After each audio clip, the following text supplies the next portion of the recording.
Каждый год во второе воскресенье сентября отмечается День танкиста. Следуя традиции, ранним утром ветераны-танкисты проехали к памятнику советскому танку Т-34 колонной машин с государственными флагами Республики Молдова и Гагаузии, после чего приступили к возложению цветов. Память погибших воинов почтили минутой молчания, затем стали обмениваться воспоминаниями, которыми поделились и со съемочной группой телеканала АТВ.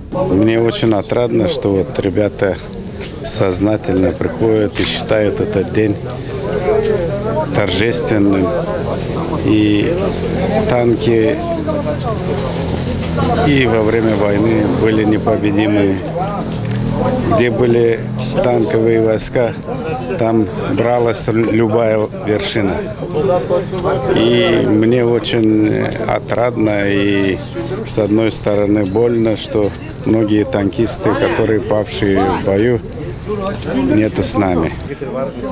По нормативам, когда идет команда к бою, то 10 секунд экипаж должен быть уже в танке, пушка опущена, танк, мотор, двигатель заведенный, и докладываешь, что танк к бою готов.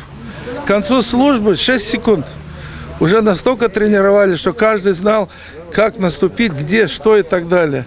Поэтому и танковые войска вообще-то одни из лучших войск, потому что это дружные, понимаете, дружные, это не один, это экипаж, 4 танка.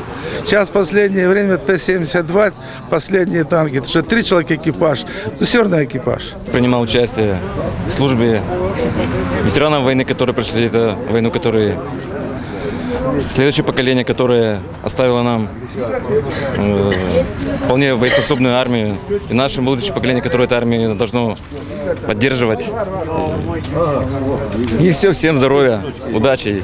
То, что мы организовали вот эту союз танкистов, бывших воинов-танкистов, это еще один повод, чтобы не только нам собираться, но и подрастающему поколению, наверное, рассказывать о тех годах нашей службы, которые мы охватили, тот период, какое было товарищество, братство, как мы могли действительно в трудные минуты помогать.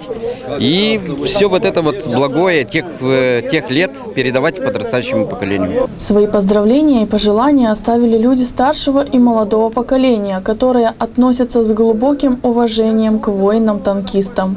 Я бы хотел пожелать в первую очередь всем танкистам, которые сегодня живы, чтобы они также встречались, были здоровы, всегда не забывали те традиции, которые были поставлены после Второй мировой войны.